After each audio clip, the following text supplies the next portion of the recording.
Solidify!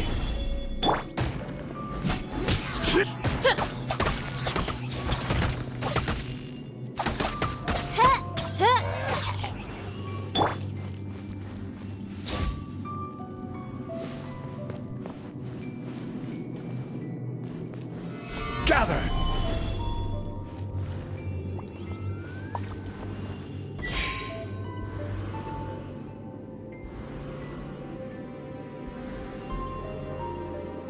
Crumble!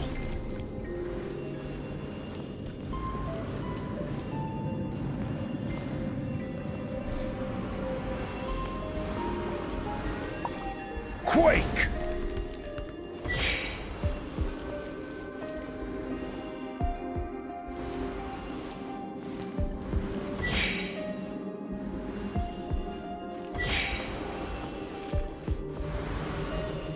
Crumble!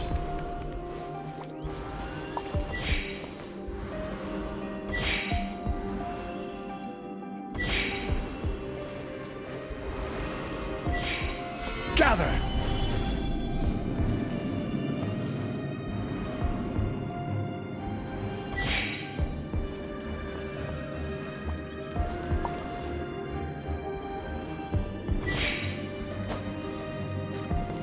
Quake!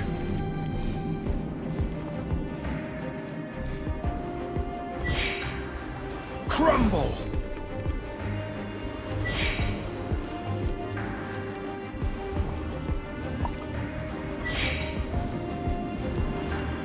Rise!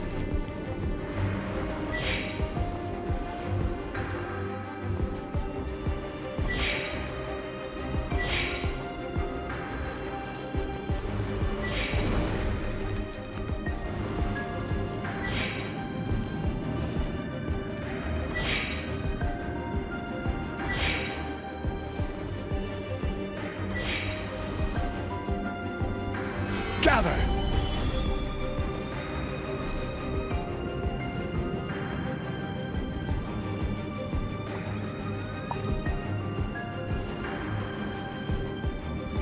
Quake!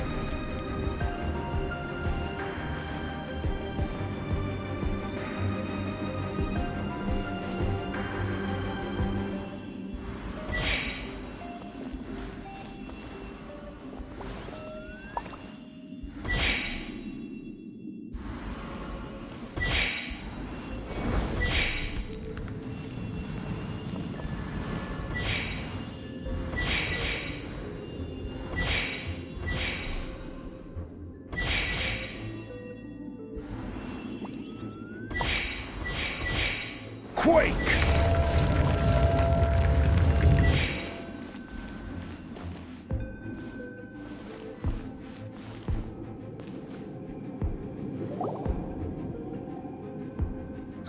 Just a simple ruler. It doesn't look to be worth anything.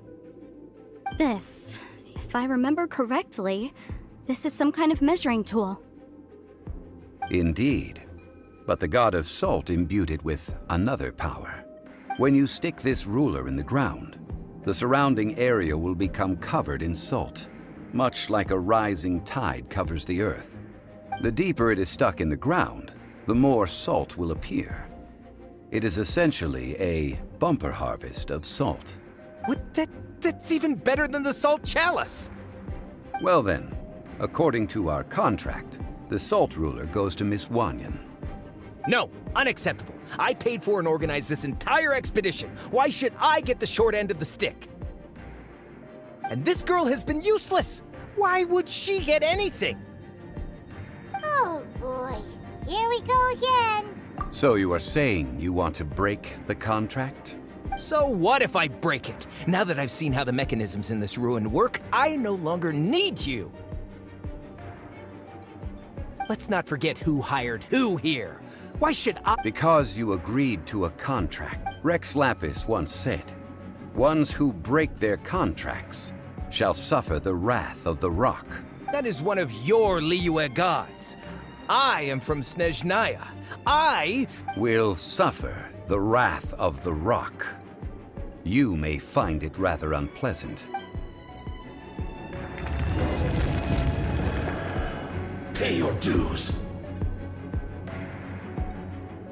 Solidify!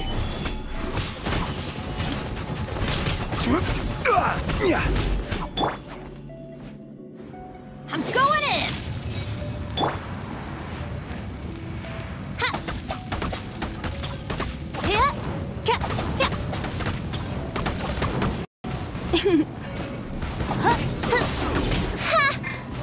Mein Fräulein.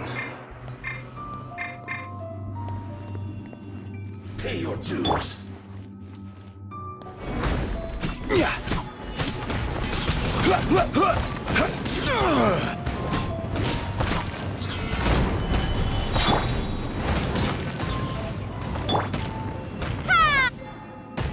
Order guide you.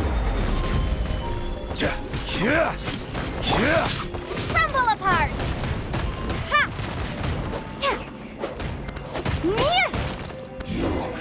Can't run from death. I shall confiscate your treasure as well. You are not worthy to continue any further into the ruin. Leave this place. Oh, darn you! Just you wait.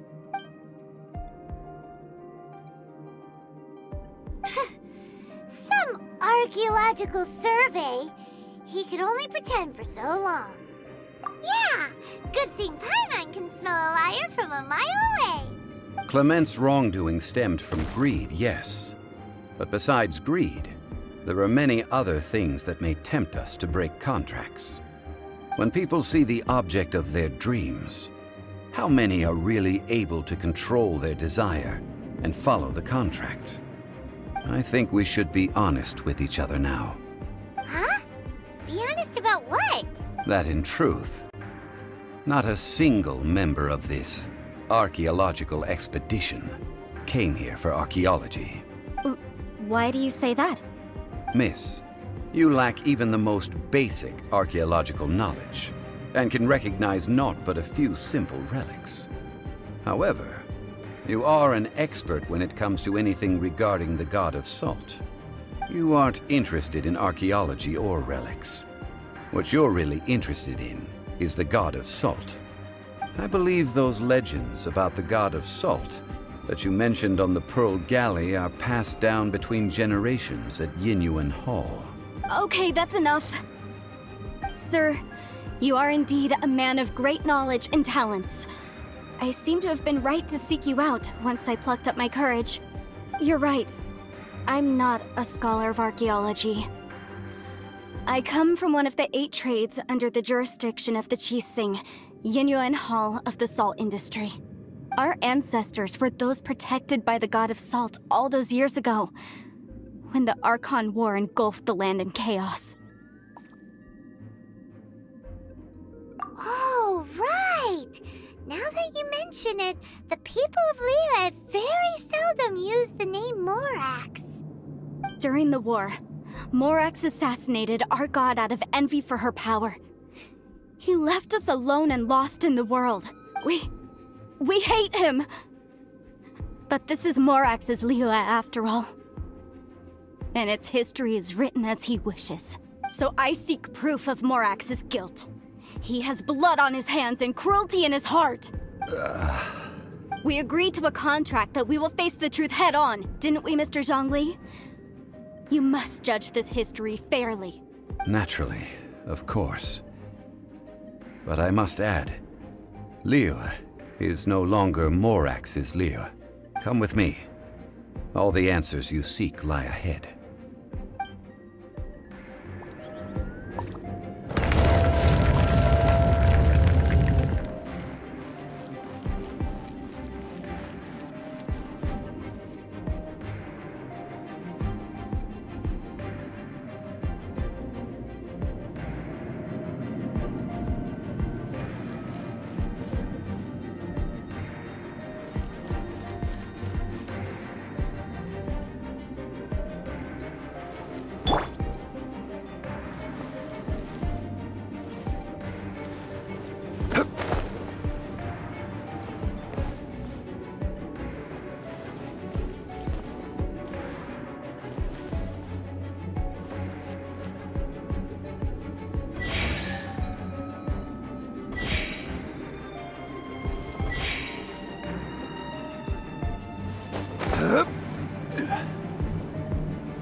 Solidify!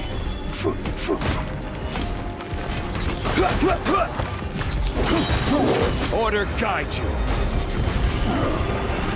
Yeah!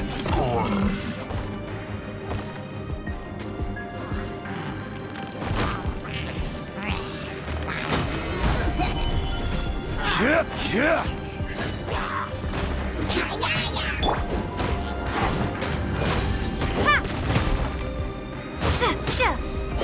Crumble apart! Drop!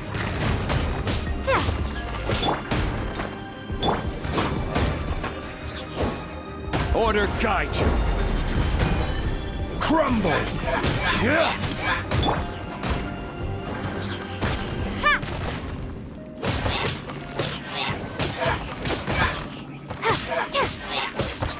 Starball!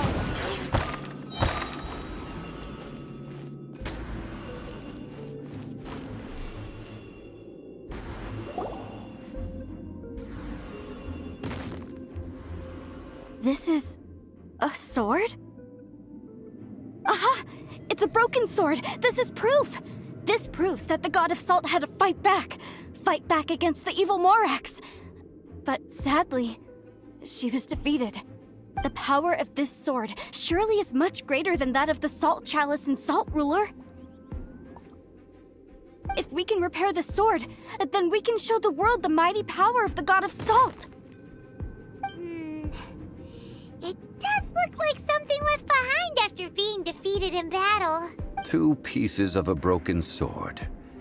From an archaeological perspective, these are 2 separate relics. According to the contract, you can only claim one. Why? We were alternating claims to treasure, true. But Clement is no longer here. Yes, but the only one object per claim clause still holds true. You cannot take 2 relics at the same time. This logic! Zhongli, she seems like a good person, and no one is fighting over the treasure. How about you let this one slide, huh? When there's a contract, nothing can be allowed to slide. If the contract is not followed, then it is broken. No! If I only take 1/2, then it can't be repaired, and the power of the God of Salt cannot be restored. No matter what, I must be faithful to her. Even if it breaks the contract, I don't care. So you are already decided? Then there is a price to pay for breaking the contract. Zhongli! That is to say, you consign yourself to suffer the wrath of the rock. That's okay. The God of Salt gave up her life to protect her people. My sacrifice is nothing compared to that. Punish me however you want. Just let me take this proof of my faith. No, you can't hit her! Perhaps that punishment would be easier for her. But, as punishment, I will tell you the truth. Huh? The truth? You mean the truth is my punishment? Yes. The truth that I am about to tell you shall be your price to pay for breaking the contract. I'm afraid to say that the God of Salt, Havria, was not the powerful god you imagine her to be. Rather, she was a small and weak god who yielded to all other gods. When it came to war, she lost, never able to win a seat among the 7. What? During the Archon War, the gods of this world used all their strength and cunning to vie for control of Teyvat. But Havria instead chose to flee. She thought that by giving up before a fight could start, she could save herself and her people from the war. However, during such a long war, There is no end to the advances of aggressors. After making countless concessions, Havria lost all of her lands, until only one small haven remained. No. No! It can't be so. In her last days, she had not even a single blade to defend her people with. Not even a single blade? Then... this sword... This sword is not a relic belonging to the God of Salt, but is instead the murder weapon used to kill her. Murder weapon? No! That's not true! That can't be true! You're trying to test my faith in the God of Salt. As I said before, I only state the facts. Preposterous! You are a follower of Morax! Don't try to trick me! Hey! Come back! It is a punishment after all. I did not want to tell her such cruel facts, but the contract was broken. Let's follow her deeper into the ruin. There, I fear, we will find something that will leave her no choice but to face the truth.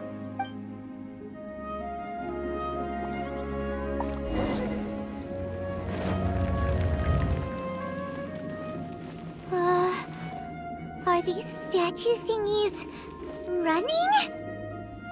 What will we find ahead? Salt and betrayal.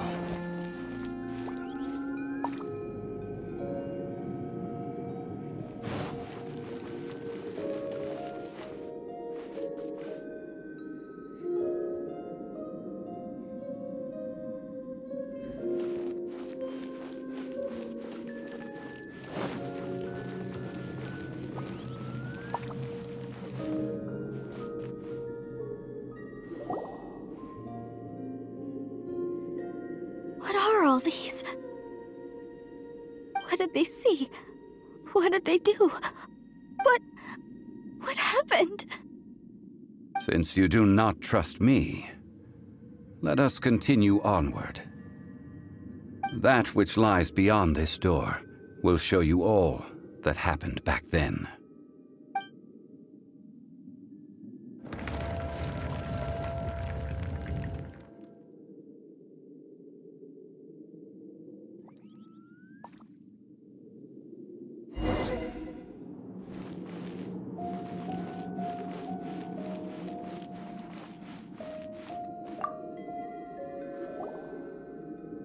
This is the scene of the crime. Havria's body dissipated, leaving nothing but these traces of salt. Her dying moments have since been frozen in time to this very day. The story continues that some among her people realized at last that this gentle, kind, but weak god could never protect anyone in wartime. The Archon War was cruel in the extreme. Instead of consigning her to the agony of defeat, they thought perhaps it would be better to give her a quick release. But what about these statue thingies? No matter how weak the god, the power that flows forth when they are slain is beyond the strength of mortal coils to bear. Those who could not flee were thus transformed. Those of her people who were untouched by this disaster left for Liyue, where they sought refuge with Rex Lapis. Their descendants feared Havria's remnants and lived in terror that she had laid upon them an eternal curse. So they risked their lives to come here, to break the sword and offer up obeisances in hopes that her anger might be appeased. But they need not have done so. For how could a god who had never once resisted, even till the end, nurse hatred for her people in her heart? Even if this is so, I can't! This must be a lie. A false history, all of it!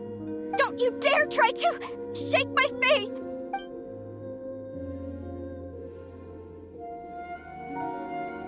Yikes! Zhongli didn't show any mercy this time either. This is the price she must pay. Yet I would not call it a bad thing. Judging by how she appeared, I fear that she will struggle for a time. But even if she may not escape that struggle immediately, simply recognizing the truth is good enough for now. Indeed, in ages past, Havria's story served as a warning to me as well. Faith in a god who has already passed will do you no good. So it is for Havria. And so it is for Morax also. All right then.